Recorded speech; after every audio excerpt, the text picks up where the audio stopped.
Muy buenas tardes a todos, hermanos. Nos da gusto saber que ya están aquí con nosotros y que nos van a acompañar en esta hora a este estudio bíblico en el cual deseamos sin duda alguna edificarnos en la palabra del Señor, ¿verdad? Amén. Así que en esta hora vamos a depositarnos en las manos de Dios, desde acá de la iglesia Betania en Saltillo, Coahuila, y le vamos a pedir a nuestra hermana Olga, que está por ahí, si nos puede guiar en esta oración, depositándonos en las manos de Dios para que nos dirija en este estudio. Vamos a orar, hermanos. Padre Celestial, bendito Señor del cielo y de la tierra. Gracias te damos, Señor, por la oportunidad que tú nos das de estar reunidos en este momento, Señor, para poder estudiar tu palabra, Señor. Te pedimos que tú estés con nosotros, que tú abras nuestra mente, nuestros oídos y nuestro corazón, Señor, de tal manera que podamos entender lo que tú nos quieres decir esta tarde, Señor. Y no solamente eso, sino también poner como práctica todo lo que aprendemos de ti, Señor. Confiados en ti estamos, Señor, en que este estudio será guiado por ti, Señor. Bendice a nuestro pastor, que todo lo que salga de su boca sea tuyo, Señor. Y dale la sabiduría y la inteligencia, Señor, como hasta ahora se la has dado, Padre mío. Te imploro y te suplico, Señor, todo esto en el nombre de nuestro Señor Jesucristo, tu Hijo amado. Amén. Amén. Muchas gracias, hermana Olga, y les voy a invitar a mis amigos y hermanos de Zoom que podamos estar con los micrófonos silenciados para no tener interrupciones en esta hora, ¿verdad? Ya saben que cualquier momento en que se quede el micrófono abierto, pues se escucha todo, ¿verdad? Entonces vamos a pedirles ahí que nos ayuden con los micrófonos. Vamos a retomar la parte final del estudio de la semana pasada, donde hablamos desde el punto de vista del milenio, premilenialismo, específicamente desde el punto de vista del dispensacionalismo. Y lo retomo porque para mí es importante mencionar por lo menos 8 aspectos fundamentales en donde ellos se fundan o se basan y que a veces se mezclan en la vida de la iglesia y por supuesto traen unos daños porque decíamos, hacíamos una simbiosis de algo que no debiera de ser y mezclamos y no reconocemos a veces en lo que nosotros creemos con respecto a este tema. En primer lugar, dice, hay aspectos del premilenialismo dispensacionalista los cuales hemos analizado de una manera crítica y que por lo tanto no volvemos a considerarlos. Lo vimos la semana pasada. Uno, la segunda venida en 2 etapas, que por supuesto no estamos de acuerdo con ello. Incluso tomamos 2 o 3 capítulos del libro para mencionarlo. Y la otra que tiene que ver con el dispensacionalismo del arrebato de la iglesia, el cual también comentábamos, ¿verdad? Es muy diferente al rapto que ellos mencionan. En esas 2 áreas que ya tomamos en consideración, no las vamos a tocar ahora, porque creo yo lo hemos tomado un tiempo importante para ello. Sin embargo, son de los elementos que le dan mucho sustento a esta corriente.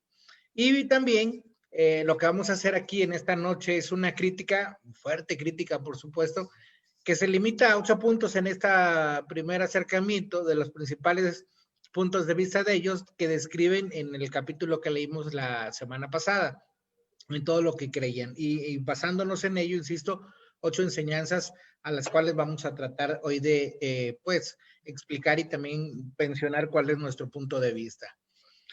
Dice el primero de los puntos, dice, el dispensacionalismo no hace justicia a la unidad básica de la revelación bíblica.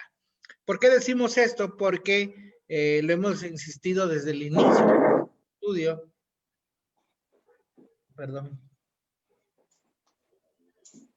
Desde el inicio del estudio, que para nosotros la iglesia cristiana, la iglesia en la cual fundamenta su fe en la Biblia, no podemos considerar que la Biblia en algunas partes tiene razón y en otras no, o que la Biblia se contrapone, o que la Biblia no la debemos utilizar en su totalidad. Al contrario, si algo afirma nuestra fe reformada, nuestra fe protestante, nuestra fe evangélica, es que la Biblia es un solo libro y que este libro como tal, compuesto de diferentes partes y libros también, es una colección que nos enseña la revelación de Dios para la Iglesia Universal, para todos nosotros que estamos sobre esta tierra. Y que tanto el Antiguo Testamento como el Nuevo Testamento le dan pie a la historia de la salvación. Que lo que se dijo en el Antiguo Testamento en Jesús toma un nuevo sentido o se reafirma precisamente, y también en ese aspecto entonces la historia de la salvación es única y exclusiva, a diferencia de lo que decíamos de los dispensacionalistas, que dividen precisamente la historia bíblica en dispensaciones, que en algún momento ya lo habíamos considerado y lo explicamos. Para eso les recuerdo que la palabra dispensación como tal se define como un periodo durante el cual el hombre es puesto a prueba con referencia a cierta revelación específica de la voluntad de Dios. Y ellos por eso dividen, ¿verdad?, esta historia bíblica así. Algo interesante es que en cada dispensación existe una sola base para la salvación, incluso eso lo creen ellos mismos, donde la gracia de Dios es el único medio en el cual el hombre puede realmente alcanzar la salvación. Sin embargo, para nosotros, la Iglesia Reformada, creemos que la gracia de Dios se da, se comparte al hombre una sola vez, cuando aceptamos a Jesucristo como nuestro Señor y nuestro Salvador, y que no tiene por qué repetirse, porque Hebreos y muchos textos nos invitan a recordar que fue hecho una sola vez y para siempre. Los dispensacionalistas mencionan que en cada dispensación solamente la gracia de Dios nos puede restablecer, pero que es específicamente, digamos así, utilizada para ese periodo de dispensación. Por lo tanto, ellos en cada dispensación están utilizando la gracia de una nueva manera o de una nueva forma, cosa que por supuesto nosotros no creemos así, sino que consideramos el hecho de la muerte de Jesucristo como el medio de expiación, como el medio de perdón de pecados, pero insisto, hecho una sola vez y para siempre. Dice, a pesar de las diferencias que pudiera haber en su administración, solo hay un pacto de gracia hecho por Dios con su pueblo, que es el que estamos diciendo ahora a través de Jesucristo. En el Antiguo Testamento se ocupa del periodo de las sombras y de las prefiguraciones, y ya en el Nuevo describe el periodo del cumplimiento, pero es el mismo pacto en ambas eras y solamente uno. Y algo aquí interesante es que para nosotros, y nos debe quedar claro, aun cuando la gente del Antiguo Testamento no conoció a Jesucristo, ellos también serán parte de lo que la gracia redentora, perdonadora de Jesucristo restaure. No nos toca a nosotros en ese aspecto decirle o reclamarle a Dios, oye, pero ellos no te conocieron, porque la gracia aún antepone esa gracia precisamente aún aquellos que no conocieron a Jesús. Y precisamente el Antiguo Testamento siempre estaba enseñando de una manera muy velada lo que habría de ser a través de Jesucristo. Y el ejemplo más claro de ello era precisamente los sacrificios que se hacían en el tabernáculo o en el templo en el Antiguo Testamento. Todos ellos enseñaban que necesariamente era el sacrificio para obtener salvación y perdón. Cuando Jesús murió en la cruz del Calvario por nosotros, nos rescató del pecado a través de su sangre. No hay más sacrificios, no hay una necesidad de más sacrificios, porque Jesús compró nuestras vidas con su sangre preciosa, y a través de ese acto generoso y lleno de amor para con nosotros, fuimos rescatados de donde estábamos para hacer y disfrutar de la gracia de nuestro Señor. Ahora, en segundo lugar, bueno, para terminar de redondear esta idea, si solamente hay un pacto a través de Jesucristo y leemos la Biblia desde Génesis, Apocalipsis, pensando en ese pacto, le vamos a dar coherencia a toda la Biblia, porque todo lo que dice el Antiguo y el Nuevo Testamento toman sentido a la luz de la imagen de Jesucristo. Por eso dice la Escritura en reiterados textos también que Jesús es el eje central, la piedra angular, en el cual, en el nombre dice, en el cual se doblará toda rodilla. Y nosotros como iglesia cristiana enfatizamos que si no conocemos el sacrificio de Jesucristo como único, no podemos entender entonces la historia bíblica, porque por supuesto, si la dividimos, en algunos momentos nos daremos cuenta que pareciese que Jesús no es necesario. Pero incluso, hermanos, los libros, digamos, que tienen más escondido el mensaje de la salvación, hacen referencia natural y directa a lo que Jesucristo hizo por nosotros en la cruz. El segundo punto que necesitamos aclarar es que ellos piensan que la enseñanza de Dios tiene un propósito separado para Israel y para la iglesia. Y por supuesto, declaramos tajantemente, eso es erróneo. Y lo comentamos la semana pasada a la luz de esos nuevos movimientos neopentecostales, neoliberales incluso, y no hablo de la política, sino de la iglesia en general, donde se habla de tener una similitud en prácticas y doctrinas con la iglesia judía, con los judíos ortodoxos específicamente, para poder acceder a la gracia y a la bendición de Dios.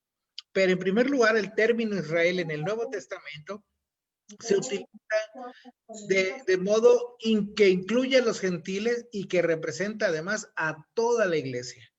Desde que Jesús empieza a hablar por el pueblo de Israel, se está refiriendo a aquellos hombres y mujeres que habían de ser comprados por su sangre preciosa. Y por supuesto está aludiendo a los nuevos convertidos en los tiempos de Jesús, pero también a la iglesia que él estaba comprando posterior o más bien anterior a él. Por ejemplo, vamos a buscar unos pasajes. Gálatas 6, versículo 15 al 16. Ese aquí lo tengo escrito y lo comparto con ustedes. Dice, porque en Cristo Jesús ni la circuncisión vale nada, ni la incircuncisión, sino una nueva creación. Y a todos los que anden conforme a esta regla, paz y misericordia sea a ellos y a Israel de Dios, y al Israel de Dios. Y en este texto, de una manera muy clara, como algunos otros pasajes, se está hablando a través de los labios de Pablo que para Jesús y para el pueblo o la iglesia naciente, cuando se referían al pueblo de Israel, cuando se referían a Israel de Dios, estaba hablando de toda la iglesia, de los que estaban siendo convertidos en aquel momento, los gentiles primeramente, pero también a los judíos que venían a los pies de Cristo. Y en ese sentido, a través de la historia, hemos reafirmado siempre que la iglesia, cuando se menciona en el Nuevo Testamento, incluye, insisto, no solamente a judíos, sino también a todo el pueblo de Israel. Primera de Pedro 2:9 dice, mas vosotros sois linaje escogido, real sacerdocio, nación santa, pueblo adquirido por Dios, para que anunciéis las virtudes de aquel que os llamó de las tinieblas a su luz admirable. Y ahí también el énfasis claro de este pasaje es reconocer que ya no es el pueblo que heredaba, digamos así, la jerarquía, el prototipo de ser judíos. Y por supuesto, lo decíamos hace un momentito, la circuncisión marcaba, ¿verdad?, a quienes eran judíos y que incluso le daba la opción a los criados, a la gente que trabajaba con ellos, de poder ser adoptados como judíos. Pero en el Nuevo Testamento, si algo hace referencia, es que hoy la iglesia está representada no por esa práctica de la circuncisión, sino porque hoy quien nos da sentido de pertenencia es el haber sido adquiridos por Dios. Y cuando dice que en la escritura que fuimos adquiridos por Dios, no se refiere solamente que fuimos añadidos a los deseos del Señor, sino que realmente hace una gala y una fuerza en estas palabras de decir, Él nos compró para Él. Y esto es maravilloso, hermanos, porque a veces nosotros no entendemos la gracia de Dios y a veces nos ninguneamos incluso nosotros mismos. Creemos que somos uno más del millón, creemos que somos cualquier cosa, pero aquí es donde hay que revalorar el trabajo sacerdotal de Jesucristo, donde nos compra para ser llamados sus hijos. No somos cualquier persona, somos hombres, mujeres adquiridos por Dios para pertenecerle. Y dice aquí además este mismo pasaje, linaje escogido, real sacerdocio. Y vea cómo en las palabras que encontramos aquí dice nación santa, no se está refiriendo única y exclusivamente a Israel. Se está refiriendo a nosotros. Precisamente Pedro está hablando a gente que en ese sentido es totalmente gentil, gente que no está a veces ni siquiera considerada por los propios judíos. Creo, hermano, que lo mismo sucede en este tiempo.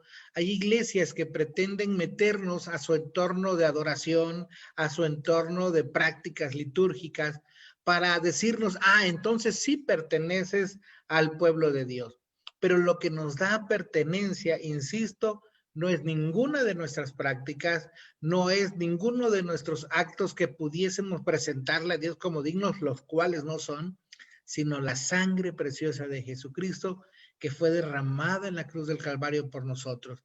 Y además le da también propósito, dice, para que anunciéis las virtudes de aquel que os llamó de las tinieblas a su luz admirable. Es decir, no es para tenernos como un trofeo, porque hasta el día de hoy, el pueblo de Israel nunca se le olvida que ellos en algún momento Dios les dijo que eran como la niña de sus ojos. Y entonces se sienten tan especiales, ¿verdad? Que hagan lo que hagan, Dios no los va a desechar, que no importa cuán despreciado o alejado de Dios estén, ellos dicen, Dios siempre tendrá de nosotros misericordia. La palabra de Dios es clara. A quien les da esa nueva oportunidad de vivir en comunión con Él, es aquellos que creen en Jesucristo. San Juan 1:12 lo reafirma. Mas a todos los que creen en su nombre les dio potestad de ser llamados hijos de Dios. Y hermano, hermana, ahí es donde nosotros tenemos que empezar a darnos cuenta que aunque esta corriente moderna y a veces no tan nueva de los dispensacionalistas está metida en diferentes doctrinas, no debemos dejar que eso dañe nuestra relación con Dios. Cuando una iglesia o pseudoiglesia o cuando algún movimiento te lleve a decirte, es que tienes que irte a bautizar a Israel, es que tienes que estar en Tierra Santa por lo menos una vez en tu vida, es que tienes que tocar el shofar, es que tienes que usar el equipá y todas estas prácticas judías, cuidado, porque lo que buscan es precisamente hacer algo que para nosotros no es necesario. No son las prácticas, no son los sacrificios, es lo que Jesús hizo en la cruz, lo que nos tiene en ese sentido como iglesia suya, como pueblo suyo, real sacerdocio, dice la Escritura. Otro pasaje para reforzar esta idea, Gálatas 3, 28 al 29, el cual dice, ya no hay judíos ni griegos, no hay esclavos ni libre, no hay varón ni mujer, porque todos vosotros sois uno en Cristo Jesús. Y si vosotros sois de Cristo, ciertamente linaje de Abraham sois y herederos según la promesa. ¿Por qué? Porque en Israel todo el pueblo judío sigue, ¿verdad? Colgándose del apellido, del nombre de Abraham, y cuando ellos se dicen somos hijos de Abraham, entonces se siente, como decimos nosotros, del otro lado. Es como aquel hombre o mujer que dice, bueno, sí tiene que ver la naturaleza de mi nacimiento, porque si nací en una casa con ciertos recursos, pues el nombre importa, ¿verdad? Pero si en mi casa hubo pobreza y limitaciones, pues el apellido es lo de menos. En ese aspecto, el pueblo de Israel sigue creyendo que por ser linaje de Abraham, como dije hace un momento, ya están del otro lado. Sin embargo, la expresión en el Nuevo Testamento, como lo encontramos en Gálatas, es que para Dios lo importante es si somos de Cristo o no lo somos. Y ahí, hermano, hermana, hombres, mujeres, miembros de una iglesia por años, miembros de una iglesia recién convertidos, tengo que decirlo claramente, nosotros tenemos que ser de Cristo, aceptarlo como nuestro Señor y Salvador, porque ni la práctica, ni los esquemas litúrgicos que adoptemos son lo que nos da la entrada a ser hijos de Dios, sino solamente la gracia a través de Jesucristo. Y a veces las iglesias hemos cometido el error de poner por encima de ese conocimiento la práctica litúrgica. Hemos incluso en algunos momentos exigido ciertas conductas para decir, eres o no eres del pueblo de Dios. Delante de la Escritura, delante de los propósitos de Dios, lo único que necesitamos es reconocer a Jesucristo, porque Él es el que nos da la oportunidad y la virtud de ser llamados hijos de Dios. Y bueno, quiero aprovechar este primer momento para saludar a los hermanos que nos están siguiendo. Hay varios el día de hoy. Bueno, saludamos ya a nuestra hermana Alba, nuestra hermana Olga, nuestro hermano Alejandro García, nuestra hermana Imelda, El pastor Héctor Rodríguez, que nos sigue ya en Estados Unidos. Pastor, un abrazo para ti también. Sabemos que estás trabajando arduamente ahora en la pandemia y nos da gusto ver por allí tus participaciones también. Está la hermana Carmen, Martín García, Isaac Vicencio, Ariel Piste, siempre pendiente, Juan Pablo, pues todos ustedes un saludo. Algunos de ellos están ya compartiendo, ¿verdad? Este estudio. Los del... Seguimos. Otro pasaje que nos da la fuerza de lo que estamos diciendo es el que se encuentra en Génesis 12, versículos 2 y 3. Haré de ti una nación grande y te bendeciré y engrandeceré tu nombre y serán benditas en ti todas las familias de la tierra. Y cuando habla este texto de la promesa de Dios a Abraham, no se está refiriendo solamente al pueblo de Israel. Ciertamente en el Antiguo Testamento, la figura emblemática de la restauración, de la salvación, se enfocó al 100% en la relación de Dios con el pueblo de Israel. Sin embargo, la promesa hecha a Abraham tiene una repercusión, como dice aquí, a todas las familias de la tierra, no solamente a los judíos, no solamente a la nación israelita como tal, sino a cada uno de nosotros. Y eso, hermanos, nos debe quedar claro, porque, insisto, hay una fuerte corriente. Por ejemplo, ahora que están a punto de pasar ya las elecciones en Estados Unidos la próxima semana, una de las corrientes de atracción, digamos, que se están utilizando a nivel político es que el presidente Trump apoya mucho a Israel y que a lo mejor el otro candidato no lo apoya mucho. Y entonces sacan a relucir textos bíblicos donde dice, ¿verdad? El que bendice a Israel será bendecido y el que lo maldice será maldito. Y muchos de estos textos sacados del contexto para enfatizar, ¿verdad? Qué importante es ser cercanos a Israel. Pero en cuanto a salvación se refiere, hermano, hermana, no importa la nación de la que tú seas, lo que importa es ser rescatados y entendiéndolo así, salvados por la sangre de Jesucristo. Bien, continuamos. Saludamos también a nuestro hermano Jesús Perales, a nuestra hermana Clau allá en Orizaba, un saludo para ella. Y para todos ustedes, hermanos, nos da gusto verles en esta noche aquí.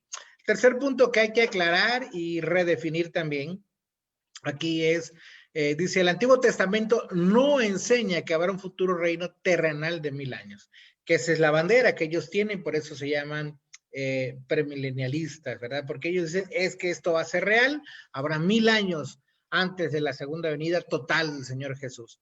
Y vamos a considerar algunos textos aquí. Y pongo, por ejemplo, Isaías 65, versículo 17 al 25, lo vamos a leer para que podamos tener una idea de lo que dice. Le vamos a pedir a nuestra hermana Etel que nos apoye. Isaías 65, del 17 al 25. Pongamos atención, hermanos. Porque aquí que yo crearé nuevos cielos y nueva tierra, y de los primeros no habrá memoria, ni más vendrá al pensamiento. Mas os gozaréis y os alegraréis para siempre de las cosas que se crearon. Porque aquí que yo traigo a Jerusalén y a su pueblo gozo, y me alegraré con Jerusalén, y con mi pueblo, y nunca más se oirán en ella voz de lloro ni voz de clamor. No habrá más allí niño que muera de pocos días, ni viejo que sus días no cumplan, porque morirá de 100 años, y el pecador de 100 años será maldito. Y plantarán casas y morarán en ellas, plantarán viñas y comerán frutos. No edificarán para que otro habite, ni plantarán para que otro coma, porque según los días de los árboles serán los días del pueblo, y mis escogidos disfrutarán la obra de sus manos. No trabajarán en vano, ni darán a luz para maldición, porque son linaje de los benditos de Jehová, y sus descendientes con ellos. Y a ellos lamen responderán mientras aún hablan, no habrán oído. El lobo y el cordero serán apacentados juntos, y el león comerá paja con él, y y el polvo se cae al medio de la serpiente. No vivirán mal en todo mi santo monte. Jehová. En la Biblia que ellos utilizan, principalmente la Scofield, hace una referencia total a que este es el milenio terrenal al cual ellos hacen alusión. Y lo comparan con lo descrito en Apocalipsis 21, versículo 4, el cual dice: Jugará Dios toda lágrima de los ojos de ellos, y ya no habrá muerte, ni habrá más llanto, ni clamor, ni dolor, porque las primeras cosas pasaron.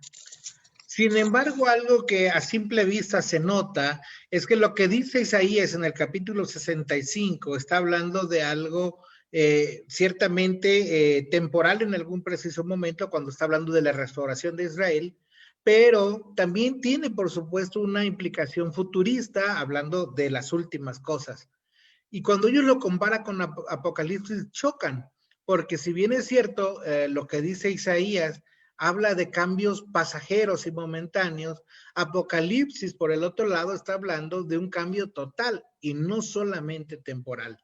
Es decir, no hay un elemento real para poder decir que eso que dice Isaías va a acontecer solamente durante 1000 años y que después se quite, porque Apocalipsis y otros textos además invitan a pensar en eso como la resolución total de la segunda venida del Señor Jesucristo, donde no tendrá espacios temporales, sino, incluso lo reafirmamos, estamos entrando al espacio de lo eterno, donde tú y yo también podremos disfrutarlo porque el Señor lo provee así.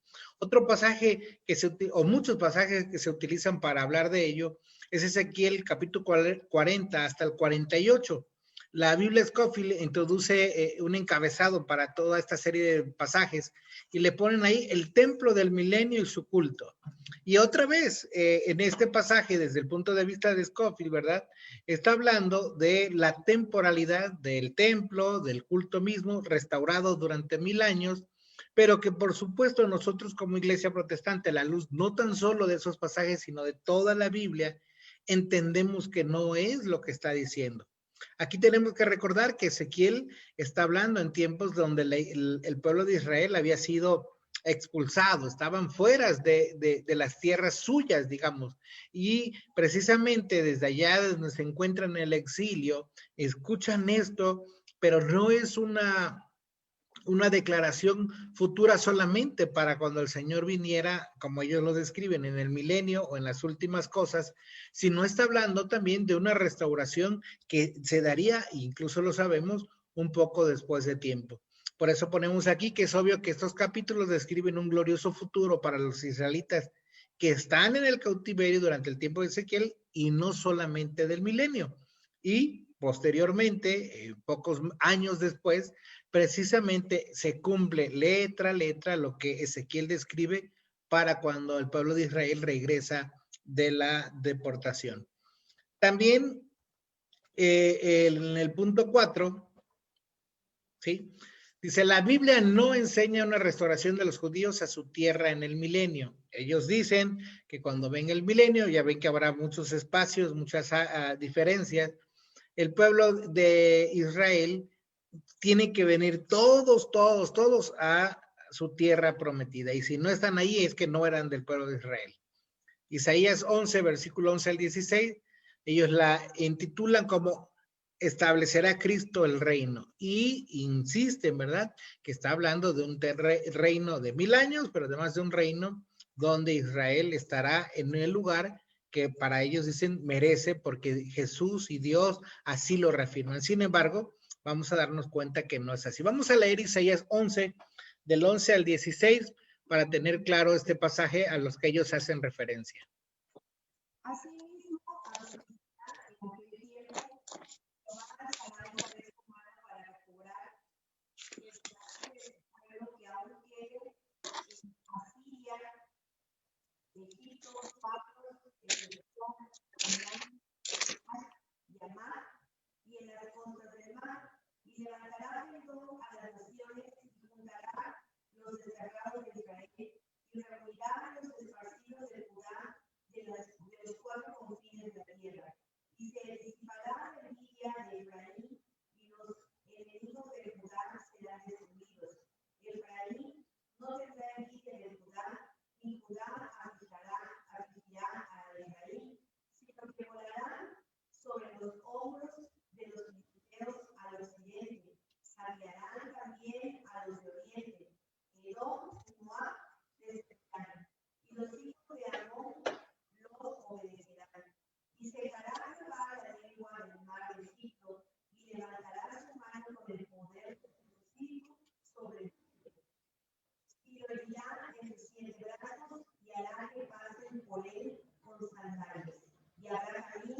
al remanente de su pueblo, el que quedó de Asiria, de la manera que lo hubo para Israel el día que subió de la tierra de Egipto. Amén. Aquí otra vez interesante la historia. Isaías está escribiendo precisamente a este pueblo que está cautivo, que está fuera de su tierra. Y esta profecía se cumple para ellos de manera literal cuando regresan del cautiverio en el siglo VI antes de Cristo. Es decir, no podemos asociar este pasaje de Isaías solamente al futuro. Ahora, toda la enseñanza bíblica tiene una enseñanza pertinente para el momento adecuado y una trascendencia siempre hacia el futuro, pero no necesariamente para ese reino milenial al que ellos hacen referencia. Y si se oye, a ver por ahí, Juan Pablo, me dices que no se oye, pero estamos checándolo y sí se escucha, a lo mejor la lectura no se oye completamente fuerte, ahí sí pido una disculpa si no se llega a escuchar todo, solamente quiero que mi esposa aquí nos apoye, porque no tenemos ahorita 2 micrófonos, pero bueno, vamos a tratar de que hable un poquito más fuerte, por si alguien no nos oye. Gracias por el comentario. Bien, insisto entonces, si esto que descrito por Isaías ya se cumplió, ¿por qué insisten, verdad, en aplicarlo solamente a lo descrito en Apocalipsis y, por supuesto, al milenio que solamente está descrito por ellos y para la doctrina de ellos? Continuando en este mismo tenor, en el punto 4, tiremos lo que dice Ezequiel 34, versículo 12 al 13, lo vamos a leer también en un momento. Porque Ezequiel, insisto, es uno de los pasajes que más se utilizan para hablar de esta restauración, aunque para nosotros ya fue literal en el espacio que se menciona, en diferente momento, también, insisto, tiene, por supuesto, algo hacia el futuro, ¿verdad? Y lo vamos a ver ahora. Ezequiel 34, del versículo 12 y 13. Como reconoce su rebaño el pastor el día que está en medio de sus ovejas esparcidas, así reconoceré mis ovejas y las libraré de todos los lugares en que fueron esparcidas el día del nublado y de la oscuridad. Y yo las sacaré de los pueblos y las juntaré en las tierras, las traeré a su propia tierra y las apacentaré en los montes de Israel, con las riberas y en todos los lugares habitados del país. Y ahí vuelvo a insistir, ¿verdad? Si esta restauración se dio en los tiempos posteriores a lo que fue descrito, no tenemos por qué necesariamente hablar de que sucederá en un tiempo, y específicamente ellos dicen durante el milenio. Sin embargo, algo diferente es lo que dice el texto, porque está hablando, insisto, de un tiempo pertinente que se dio en ese momento, pero que bueno, tiene una connotación futura. ¿Por qué? Porque siempre el Señor nos habla de tomar estas experiencias pasadas para aplicarlas a nuestras vidas. Y por supuesto, encontraremos pastores como un servidor que en algún momento podemos utilizar estos textos para aplicar la enseñanza y decir, Dios restaurará nuestras vidas. Pero no es exclusivo del milenio, ni tampoco es aplicable solamente en ese tiempo en el que ellos están situándolo como único. Dios, a través de la gracia de Jesucristo, restaura a cada hombre y a cada mujer de una manera permanente. Valdría la pena recordar la obra redentora de Jesucristo, cómo cambió las realidades de muchas personas, empezando por los 12 discípulos, hombres sacados de la vida común para servirle a Él. ¿Por qué? Porque fueron transformados en una restauración que solamente Jesús podía hacer. Encontramos a Lázaro, encontramos a enfermos, hombres y mujeres restaurados, porque Dios lo puede hacer en cualquier momento y no solamente está destinado, como piensan los dispensacionalistas, para el milenio. Y esto aquí, hermanos, en tu relación con Dios lo puedes notar. No necesitas que llegue ese tiempo especial porque Dios ya te da la oportunidad de ser restaurado desde ahora. Ok, continuamos en ese espacio que llevamos. Ahora en el punto 5 dice, la enseñanza dispensacionalista respecto a la postergación del reino no encuentra apoyo en las escrituras. Ellos dicen que aunque el reino de Dios ya fue anunciado en Jesucristo, todavía no se ha realizado y que por eso tiene que haber esto llamado para ellos el reino del milenio. Es decir, como si Jesús viniera, anunciara que él ya estableció el reino, pero que todavía no lo inaugura.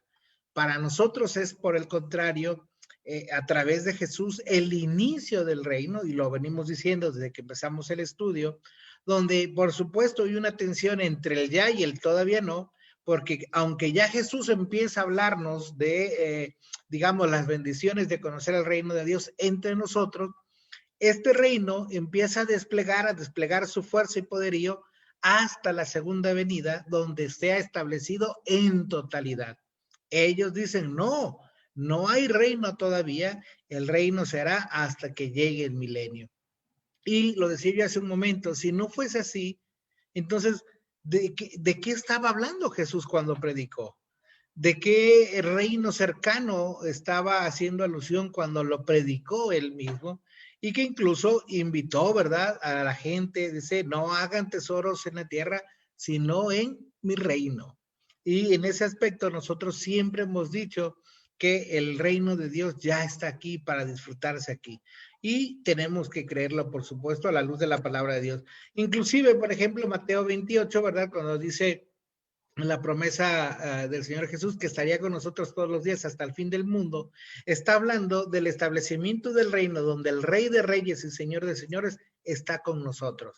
Y que lo venimos diciendo desde semanas atrás, solamente está esperando el momento propicio para regresar por su iglesia y entonces establecer el reino en su totalidad, pero el reino de Dios ya está aquí, se mueve aquí, se disfruta aquí y se sufre también aquí por causa de este evangelio. En sexto lugar, dice la enseñanza dispensacionalista respecto a la iglesia, como un paréntesis, no cuenta con el apoyo de las escrituras. ¿Por qué decimos así? Porque los dispensacionalistas dicen que nosotros como iglesia en este tiempo es como si no contáramos. O sea, la historia de salvación tiene que ver con Israel.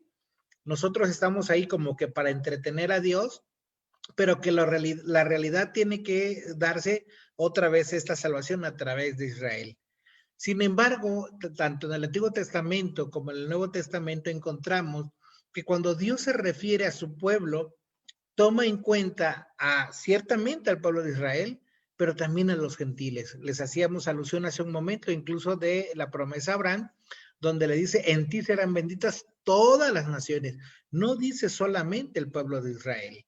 Si partimos de que esa es la promesa madre, ¿verdad?, de salvación y de redención a través del Mesías, tenemos que creer en esa primera expresión como el ejemplo para poder entender todas las demás expresiones donde Jesús se refiere a su pueblo escogido.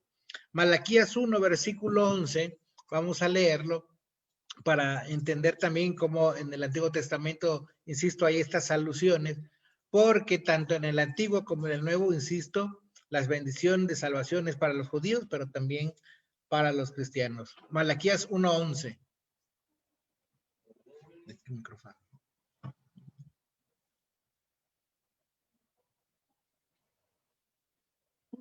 Desde donde el sol nace hasta donde se pone, es grande mi nombre entre las naciones, y en todo lugar se ofrece a mi nombre incienso y ofrenda limpia, porque grande es mi nombre entre las naciones, dice Jehová de los ejércitos. Y ahí, a pesar de que haya un énfasis, ¿verdad?, en dejar fuera todas las naciones, pasajes como este hacen referencia a que tanto en el Antiguo Testamento y con mayor énfasis en el Nuevo, Dios tiene misericordia de todas las naciones. Y el pasaje predilecto para hablar del amor de Dios, San Juan 3:16, porque de tal manera amó Dios al mundo, no se refiere solamente al pueblo judío. Y por lo tanto, hermano, cuando hablamos de la iglesia, también entendemos cómo el Nuevo Testamento empieza a aplicar el término de templo de Dios a toda la iglesia y no solamente al pueblo de Israel. Nosotros, los gentiles, pareciésemos que tuviéramos que defender nuestra posición como herederos de la gracia, como adoptados por el Señor. Sin embargo, hermanos, no es algo que nos corresponde a nosotros, porque la gracia proviene de Dios. No es algo que tú y yo alcanzamos. No es algo que tú y yo ganamos, no tenemos mérito alguno. Es la gracia de Dios que nos hace ser parte de su pueblo y por eso lo expresamos con tanta fuerza. También decimos, ¿verdad?, que las escrituras claramente enseñan la centralidad de la iglesia en el propósito redentor de Dios. Encontramos varios pasajes, Efesios 1, 22 y 23, y después 3, del 8 al 11, vamos a darle lectura. Son algunos nada más de los muchos pasajes que la escritura nos presenta para entender cuál es el carácter ganado de parte de Dios para la iglesia. Efesios 1, 22 y 23.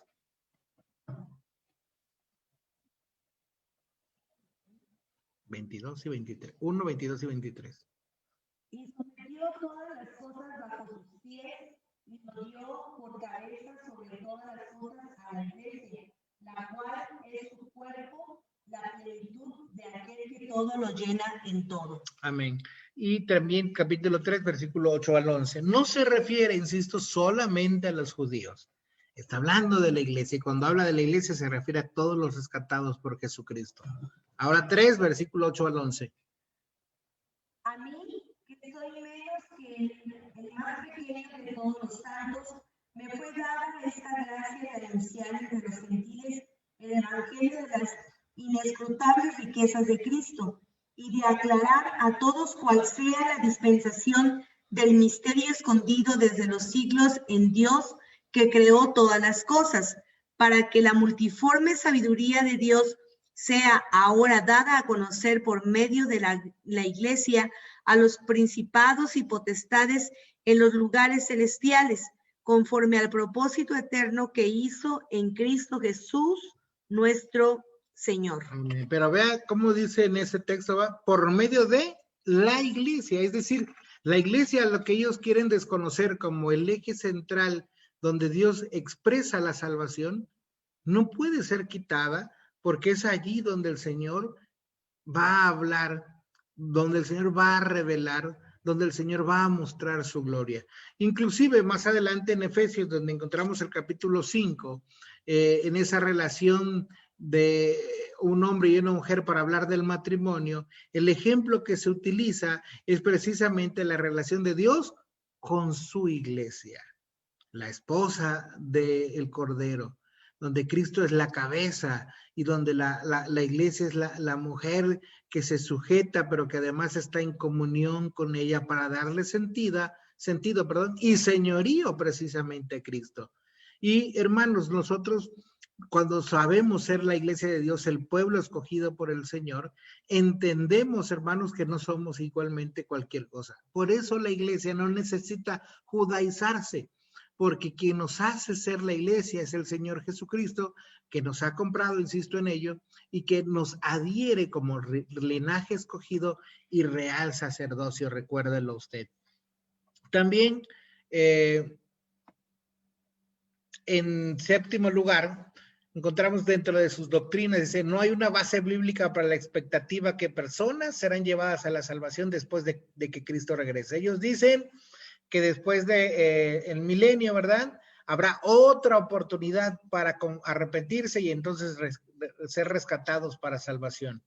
Pero la Biblia es muy clara, incluso desde el propio Señor Jesús hace un énfasis también a tomar estas cosas con la prontitud que se requiere, incluso a ser prudentes para ello. Y uno de los textos que encontramos, por ejemplo, la parábola de las 10 vírgenes, aquel hombre que encuentra la moneda perdida, la oveja perdida, todos estos textos que, si bien es cierto, tienen otras connotaciones, el énfasis principal es a que tú y yo entendamos la bendición de conocer a Jesucristo como nuestro Señor y Salvador ahora que es tiempo.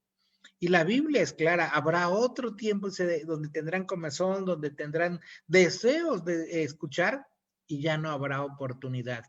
Para nosotros como iglesia, este elemento de los dispensacionalistas no tiene ningún sustento, y aunque ellos sostienen que hay dos resurrecciones adicionales, donde la primera fase será la primera venida de Cristo, recuerda que ellos la dividen en dos, y la resurrección de los santos, la tribulación incluye a los santos antiguos, pero que después, insisto, darán otra oportunidad. No hay elemento para ello. También ahí nosotros reconocemos que el Señor Jesús, cuando se acercaba a los hombres, les decía, ¿verdad?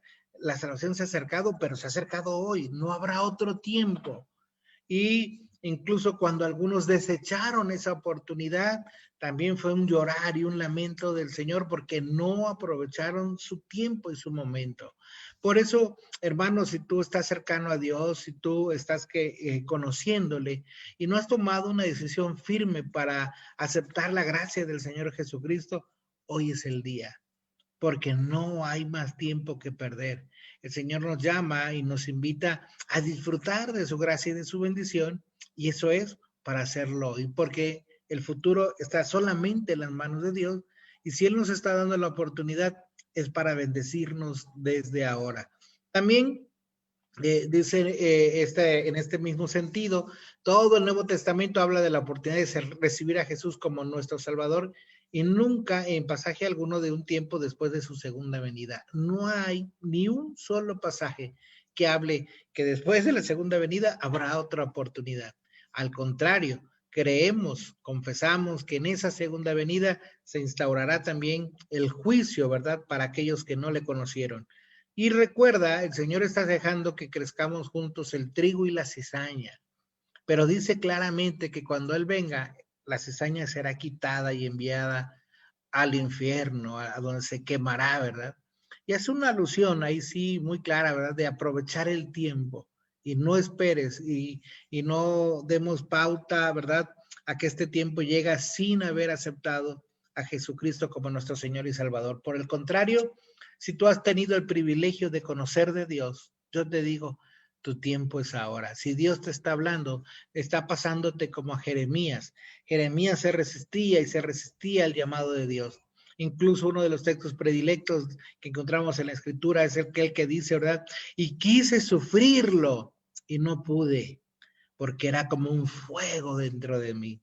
Cuando Dios habla a tu vida porque tiene el interés de rescatarte, nosotros creemos que ninguna cosa te arrebatará de su mano. Y si a Él ha derramado su sangre por ti, tenlo por seguro, vendrás a los pies de Cristo. Pero depende de ti el tiempo en que esto se haga realidad, depende de ti cómo nos acerquemos a Dios. Yo siempre digo, ¿verdad? Dios nos llama por las buenas. Sin embargo, algunos de nosotros somos tan rebeldes que necesitamos pruebas, que necesitamos luchas para acercarnos a Dios. Yo te digo, mira, hoy lo vivimos. Mucha gente por la pandemia está teniendo deseos de acercarse a Dios. Pero no esperes el momento oscuro y difícil de tu vida. Acércate ahora, disfruta de la gracia salvadora de Jesucristo. Y el punto número 8, este punto también muy interesante de este milenio dispensacionalista que se nos presenta, no es lo descrito en Apocalipsis 20.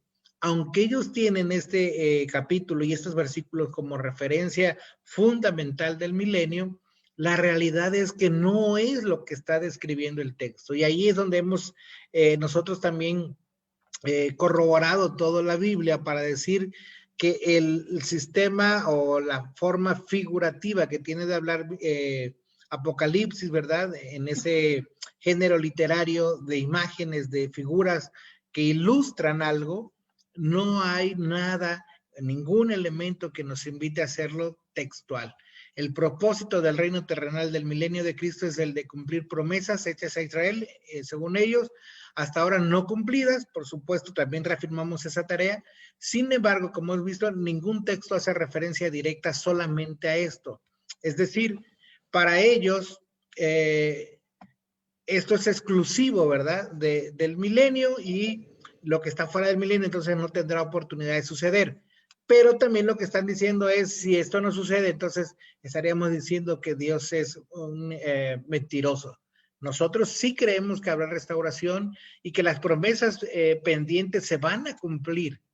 Pero cuando hacíamos referencia al milenio, hablábamos de esa multiplicación milenaria de los días, de los tiempos, para hablar de la gloria de Dios extendiéndose por todo tiempo, en todo lugar.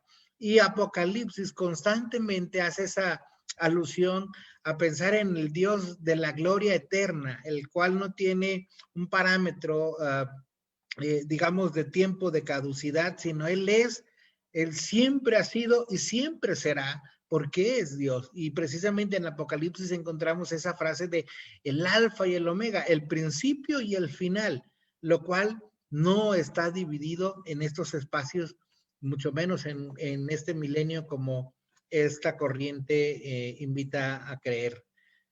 Y también, hermanos, llegando a una conclusión de todas estas ideas premilenialistas, dispensacionalistas como tal, debemos rechazarlo como un sistema de interpretación bíblica que no está en armonía con las escrituras. Yo solamente presenté 8 de los elementos más importantes, pero ellos pueden presentarnos algunos más y algunos otros textos bíblicos. Lo importante de nosotros es acudir a la Biblia, no solamente sacando un texto, no solamente interpretando literalmente, sino, insisto siempre, bajo el esquema de lo que Cristo y Jesús es para nosotros, porque eso es lo fundamental. Y si tú no crees que Jesucristo es tu Señor y tu Salvador, entonces tú tendrás siempre la referencia de hacer algo para ganar tu salvación, de que algo está pendiente. Recuérdalo, como hombres y mujeres fuimos llamados a servir a Dios, a entregar nuestras vidas a Él, pero no para ganar la salvación, sino como respuesta al amor de Cristo. Tú no vienes a los pies de Cristo porque eso te haga, perdón, ser salvo, sino porque eres salvo, vienes y adoras a Dios. Creo que cada uno de nosotros regresa a Dios siempre cuando Dios está actuando en nuestras vidas. Recuerda un pasaje más de la Escritura cuando 10 leprosos vinieron a Jesús y dice la Biblia que aunque 10 fueron sanados, solo uno regresó al Señor. Creo que estamos viviendo tiempos donde la gente sigue viendo de manera significativa la obra poderosa de Jesucristo. Hombres enfermos, mujeres enfermas son levantados. Hombres que tienen la oportunidad o la desventura de vivir, por ejemplo, con el COVID, pero si Dios actúa en ellos, algunos de ellos vienen agradecidos, otros no. Y no tan solo de una enfermedad como esta, sino de muchas áreas de nuestra vida. Lo más importante es saber y reconocer que en nuestra historia, la historia de la salvación de Dios en ti, toma sentido cuando Jesucristo se vuelve tu Señor y tu Salvador. Así que en esta noche nosotros le seguimos invitando, hermano, hermana, a que todo esto que hemos estudiado sirva para afianzarnos en el Señor, que no es un elemento en las cosas finales, que no son elementos estos apocalípticos, los cuales te hagan correr a los pies de Cristo, sino su amor y su gracia, la cual te ha preservado la vida desde que naciste, la cual ha abierto tus ojos y tu corazón para que tú tengas un encuentro con Él.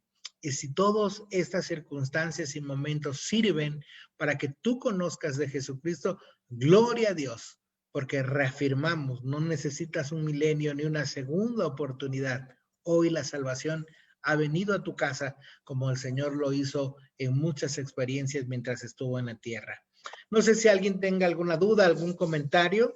Hemos terminado, digamos, el análisis que hemos hecho del dispensacionalismo a través del milenio y la próxima semana estaremos hablando de la resurrección del cuerpo. Quisiera saber si hay alguna duda o comentario, al menos escrito en Facebook, creo que no lo hay. Y no sé si mis hermanos de Zoom, si alguien tiene algo que decir, abra por ahí su micrófono y háganoslo saber. Está nuestra hermana Olga, nuestra hermana Alba, alguien más está por ahí en un Galaxy que no identifico quién es. Pero si alguien tiene algo que compartir, hermanos, este es el momento.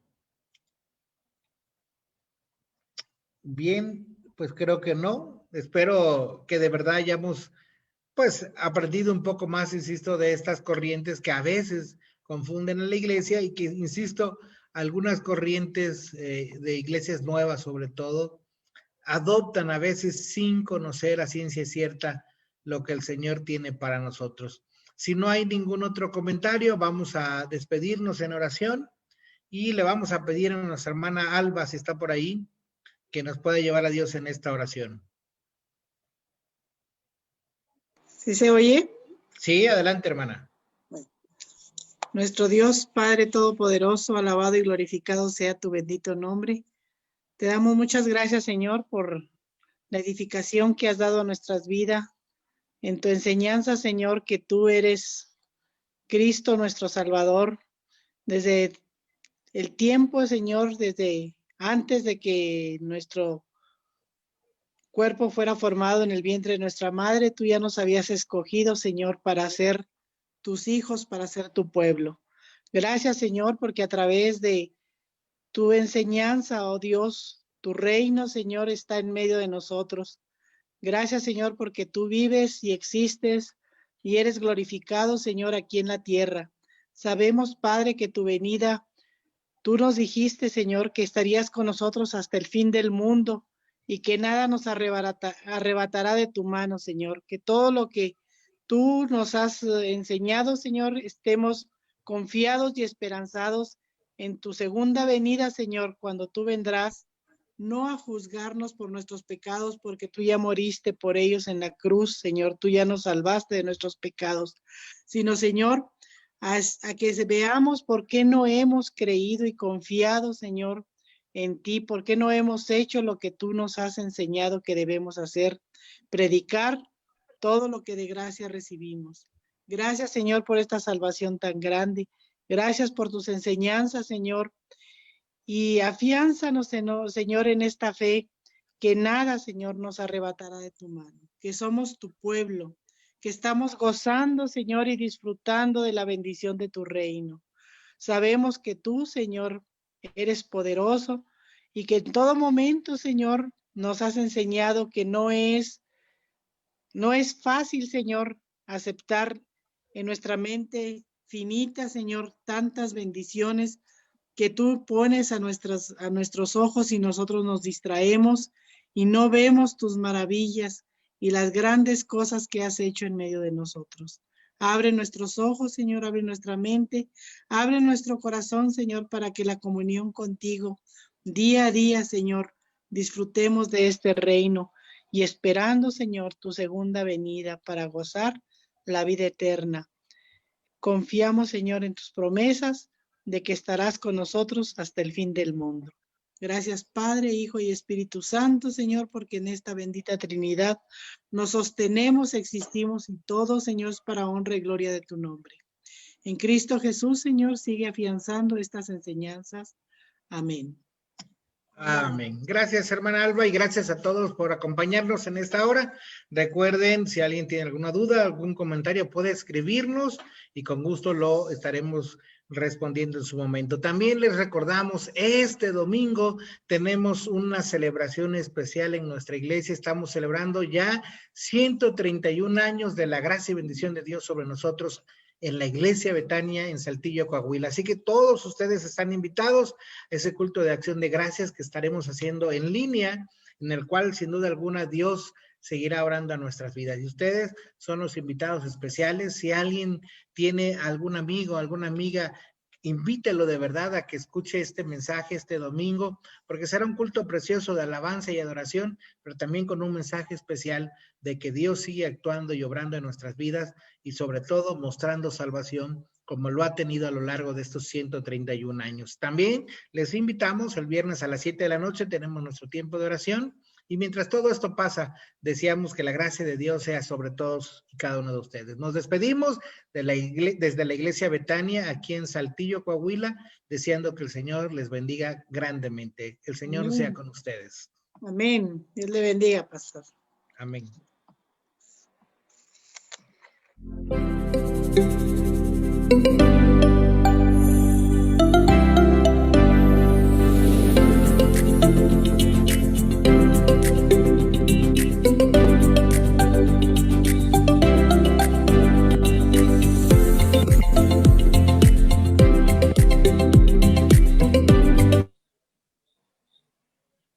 Bien, hermanos de Zoom, aquí sigo, no me he ido. Ay, yo pensé que ya había salido. Salimos de Facebook, pero en Zoom todavía estamos por bueno. aquí. Dios les bendiga, hasta luego. Igualmente, hermana, que estén muy bien. Igual, hermana Olga, que el Señor le bendiga. ¿Cómo está, pastor? ¿Cómo están? Bien, bien, hermana, gracias a Dios aquí estamos Qué echándole bueno. ganas. Oiga, una pregunta, pastor. No la quise hacer ahorita porque a lo mejor no tiene nada que ver con el tema, pero yo tengo una duda muy grande. Sí, dígame. Cuando a veces oramos, levantamos nuestras manos hacia el cielo. Uno de los hermanos de la iglesia me dijo que no era correcto. Quiero ¿Por qué no? saber, no Pero, sé, ¿cuál sería el elemento para decir que no es correcto orar con las manos levantadas? que no había ninguna necesidad, por eso, Bueno, no es una necesidad, es una expresión que nace del corazón. del corazón. Sí, no, o sea, Entonces, como necesidad o como regla para el orar, ¿no? ¿Verdad? Pero la Biblia en ese aspecto, cuando habla de oración, pues habla de diversas posturas, habla de diferentes expresiones de alabanza y de adoración a Dios, donde por supuesto, insisto, no son del todo necesarias, ¿no? Pero tampoco nos invita a no hacerlo, ¿verdad? ok. Es que de repente, pues a veces se siente esa necesidad de hacerlo. Sí, y es natural y puede hacerlo. Es, por ejemplo, nosotros, la iglesia presbiteriana, no está acostumbrada a decir gloria a Dios, pero si un día, en algún momento de alegría de verdad, porque nos dan esos momentos, usted dice gloria a Dios, pues eso ni la hace Pentecostés, ni la hace anatema, ni nada por el estilo, ¿eh? Es algo que nace naturalmente del corazón del hombre. Son las expresiones naturales que tenemos. Y uno puede levantar las manos, aplaudir, bajar las manos, arrodillarse, estar de pie, estar sentado. El corazón es lo primero que ve el Señor y la otra actitud es lo que acompaña nuestra adoración al Señor, ¿verdad? Muy bien. Es que Hermana sí, Eva, buenas noches. Ya leí que era usted, perdón, porque no la tenía yo identificada. ¿a quién? A su hermana en el Galaxy. Es Ah, que es Eva. ajá, Qué no lo chido. tenía yo identificado, entonces no sabía yo quién era, pero ya me escribió Muy aquí que era bien. ella. Bueno, pues era la duda, porque luego de repente sí, piensa uno que está haciendo mal, Ajá. ¿verdad? Y deja de hacerlo uno o lo hace con temor también de estar haciendo algo equivocado delante de Dios. Y no fue una sola vez la que me lo dijeron, ¿verdad? Sí. Fueron varias veces que me dijeron que no había necesidad de levantar las manos, que eso no era bíblico, que eso no era, Pues es más bíblico que no levantarlas realmente. Sí, creo yo. sí, pero le digo, lo que pasa es que la iglesia presbiteriana de repente asoció o dividió, ¿verdad? Todas las prácticas pentecostales como algo ajeno a nosotros y no necesariamente, ¿verdad? Muy bien, Ujú. muy bien, pues esa era mi duda, pastor. Ok, pues seguimos orando por usted, que el Señor le anime en todas sus tareas pendientes y Bueno, ya yo ya sabe. acabé mi tarea pendiente, Bueno, pues pero estamos los orando muchachos mucho, sí andan hermana vueltos Olga, y locos. ayúdennos a orar mucho, mucho, mucho, porque pues todos están indicando ¿cómo se llama? Los que saben y están encargados de eso, que hay una reunión, bueno, un tiempo que es el 6 de noviembre, donde parece ser van a volver Que a se va poner a a suspender todas las Coahuila, actividades. sí, lo quieren poner en color rojo nuevamente el semáforo. Entonces estemos orando por ello, porque Así si es. esto se da, va a ser más complicada la ceremonia de lo que imaginábamos. Entonces, Bueno, yo yo estoy ya orando por eso. hablé con Roger y yo hablé con Roger y me preguntó que cómo estaba la situación acá y le comenté. Dije, mire, en ratitos estamos en rojo, en ratitos estamos en naranja. Ajá, No sabemos qué vaya a pasar, pero creo yo que lo importante de esta situación ya pues sería la ceremonia, lo demás saldría sobrando, o sea, y entonces ya me dijo, pues tiene usted razón, o sea, en realidad sí, o sea, nada más podemos estar en la ceremonia y los que somos indispensables, ¿verdad? Que es, en este caso sería su familia y nuestra familia, ajá. ¿verdad? O sea, hablando de los hermanos y de mi persona. Pero bueno, yo también estoy orando, ¿verdad? Para que no se haga mi voluntad ni la de ellos, sino la de Dios, ¿verdad? Sí, sí, sí. Y que les dé a ellos la capacidad de entender qué es lo importante realmente, de lo que ellos quieren. Así Si es. lo que quieren es la unión, ¿verdad? Pues hay disposición, ¿verdad? Porque no vamos a hacer muchos, no esto, no lo otro. Inclusive no puede ser en el templo, más que Roger tenía la ilusión de que fuera en el templo, ¿verdad? La ceremonia. Pero pues esperemos en Dios, ¿verdad? Que las cosas se den bien, que nos den la oportunidad. Y si no, pues ni modo, o sea, nada podemos hacer. Así es. Como le digo a Roger, la voluntad de Dios es perfecta y no es cuestionable, Claro. ¿verdad? Así. Entonces, pues esperemos en Dios que Amén. se pueda hacer, y si no, pues Dios sabrá por qué, ¿verdad? Pues sí, Es- eso siempre. y pues así creo que vaya a ser, que Dios nos lo permita hacer y que ellos estén conscientes, ¿verdad? Y las personas que van a asistir también sean Sí, conscientes y que esa es con la mucho parte que a mí cuidado. luego me preocupa, ¿verdad? Porque siempre hay, oye, ya me diste la invitación y ahora me estás desinvitando.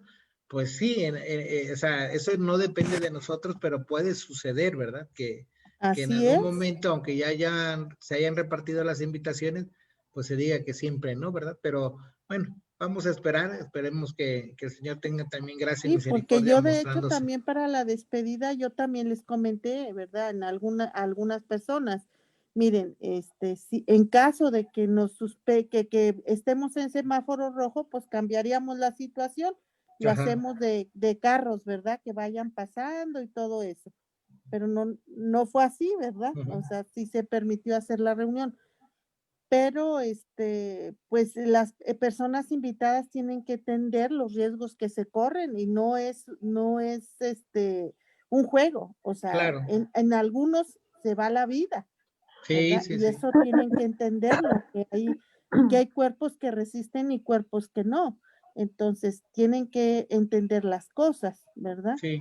Y pues ni modo, ¿qué podemos hacer? No está en nuestras manos, Pues ¿verdad? sí, definitivamente no. No está en nuestras manos, está en las manos de Dios. Y sí, pastor, sí estoy llorando, porque pues sí parece que viene la situación muy, muy, muy fuerte. Al parecer no nos están dando la información correcta de cómo están Sí, los lo que pasa es hospitales. que el Estado no quisiera llegar al semáforo rojo a nivel estatal porque implicaría volver a parar las fábricas y eso es a lo que no se quiere llegar. Entonces, lo que van a hacer en estos días veladamente o directamente es retomar algunas de las cosas que se dan en semáforo rojo aún estando en naranja, porque el semáforo, le digo, no va a cambiar hasta el día 6. Bueno, Pero bueno, sigamos orando y cuidándonos vamos a también. seguir orando, sí. Y Sí, sí, cuidándonos en también, eso así es. estamos. Buenas Como noches, dice. Buenas noches, hermana, ¿qué ¿cómo está? tal? Dios les bendiga. Igualmente, ¿cómo está? Gracias a Dios, bien. Qué bueno, qué bueno. Sí, sí nos siguió en el estudio. Sí, entré un poquito tarde, pero entré. Ah, bueno, está bien, está bien. Si no, al La- rato lo vamos a subir también en YouTube para que lo tengan ahí a la para, mano. para poderlo ver completo. Sí, sí, sí. Nos da Bueno, gusto saludarle me gusta también. saludarlo y Dios les bendiga. Igualmente, que estén muy bien. Ahí saludos a la hermana, bueno, Blanquita. A la hermana Chachis. Que estén muy bien. Ok, Que el Señor Gracias, les pastor, que Dios bendiga. les bendiga. Dios los bendiga. Hasta Igualmente, que luego. descansen. Bye. Bye. Bye. Bye, bye.